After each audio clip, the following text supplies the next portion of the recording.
Storytime magic is in the air. Watch Bailey light up with joy as Angie brings the little red hen to life. The Little Red Hen.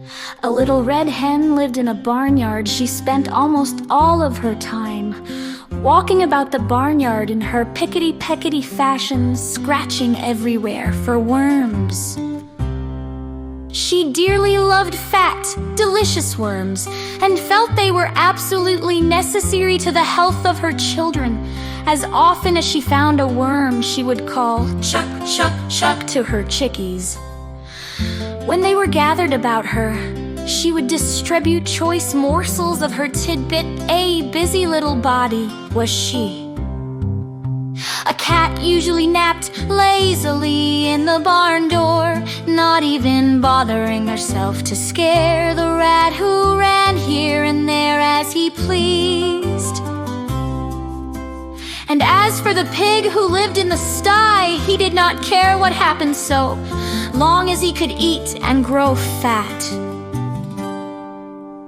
One day the little red hen found a seed. It was a wheat seed, but the little red hen was so accustomed to bugs and worms that she supposed this to be some new and perhaps very delicious kind of meat. She bit it gently and found that it resembled a worm in no way whatsoever as to taste, although because it was long and slender, a little red hen might easily be fooled by its appearance. Carrying it about, she made many inquiries as to what it might be. She found it was a wheat seed, and that if planted it would grow up, and when ripe it could be made into flour and then into bread. When she discovered that, she knew it ought to be planted. She was so busy hunting food for herself and her family that, naturally, she thought she ought not to take time to plant it. So she thought of the pig, upon whom time must hang heavily, and of the cat, who had nothing to do, and of the great fat rat with his idle hours, and she called loudly, "Who will plant the seed?" But the pig said, "Not I," and the cat said, "Not I," and the rat said, "Not I." "Well then," said the little red hen, "I will." And she did. Then she went on with her daily duties through the long summer days, scratching for worms and feeding her chicks, while the pig grew fat and the cat grew fat and the rat grew fat and the wheat grew tall and ready for harvest. So one day the little red hen chanced to notice how large the wheat was and that the grain was ripe, so she ran about calling briskly, "Who will cut the wheat?" The pig said, "Not I," the cat said, "Not I," and the rat said, "Not I." "Well then," said the little red hen, "I will." And she did. She got the sickle from among the farmer's tools in the barn and proceeded to cut off all of the big plant of wheat. On the ground lay the nicely cut wheat, ready to be gathered and threshed, but the newest and yellowest and downiest of Mrs. Hen's chicks set up a peep, peep, peeping in their most vigorous fashion, proclaiming to the world at large, but most particularly to their mother, that she was neglecting them.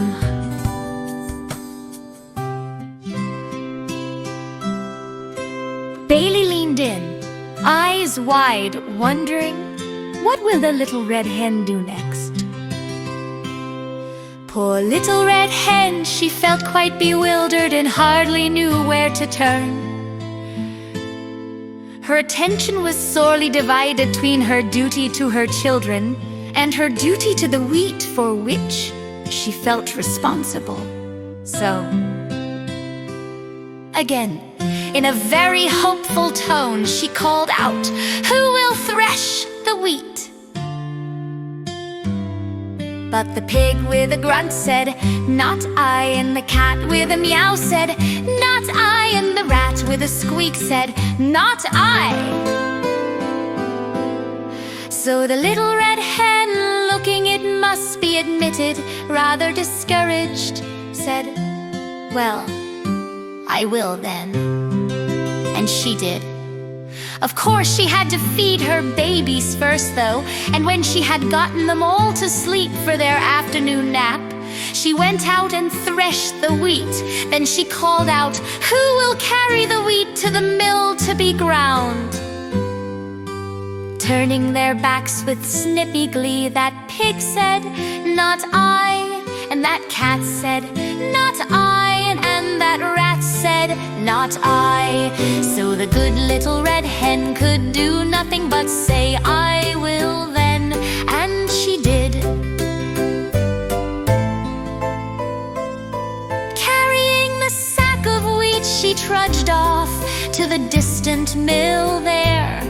She ordered the wheat ground into beautiful white flour. When the miller brought her the flour, she walked slowly back all the way to her own barnyard in her own pickety-peckety fashion. She even managed, in spite of her load, to catch a nice juicy worm now, and then had one left for the babies when she reached them. Those cunning little fluff balls were so glad to see their mother. For the first time, they really appreciated her. After this really strenuous day, Mrs. Hen retired to her slumbers earlier than usual. Indeed, before the colors came into the sky to herald the setting of the sun, her usual bedtime hour. She would have liked to sleep late in the morning, but her chicks, joining in the morning chorus of the hen yard, drove away all hopes of such a luxury.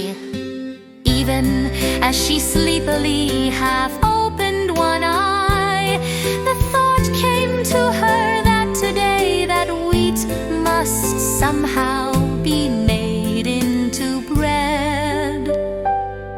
She was not in the habit of making bread, although of course anyone can make it if he or she follows the recipe with care, and she knew perfectly well that she could do it if necessary.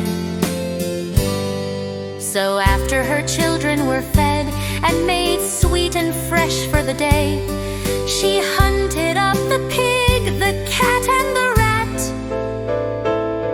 Still confident that they would surely help her someday, she sang out, "Who will make the bread?" Alas for the little red hen, once more her hopes were dashed. For the pig said, "Not I." The cat said, "Not I." And the rat said, "Not I." So the little red hen said once more, "I will then," and she did.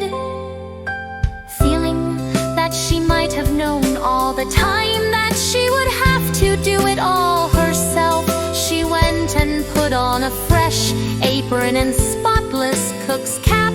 First of all, she set the dough as was proper. When it was time, she brought out the molding board and the baking tins, molded the bread, divided it into loaves, and put them into the oven to bake. All the while the cat sat lazily by, giggling and chuckling. And close at hand the vain rat powdered his nose and admired himself in a mirror. In the distance could be heard the long-drawn snores of the dozing pig. At last the great moment arrived. A delicious odor was wafted upon the autumn breeze. Everywhere the barnyard citizens sniffed the air with delight. The red hen ambled in her pickety-peck anxiety way toward the source of all this excitement. Although she appeared to be perfectly calm, in reality, she could only with difficulty restrain an impulse to dance and sing. For had she not done all the work on this wonderful bread, small wonder that she was the most excited person in the barnyard. She did not know whether the bread would be fit to eat, but joy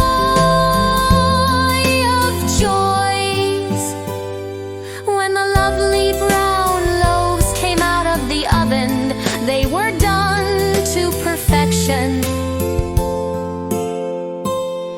Then, probably because she had acquired the habit, the red hen called, "Who will eat the bread?" All the animals in the barnyard were watching hungrily and smacking their lips in anticipation. And the pig said, "I will." The cat said, "I will." The rat said, "I will." But the little red hen said, "No, you won't, I will." And she did.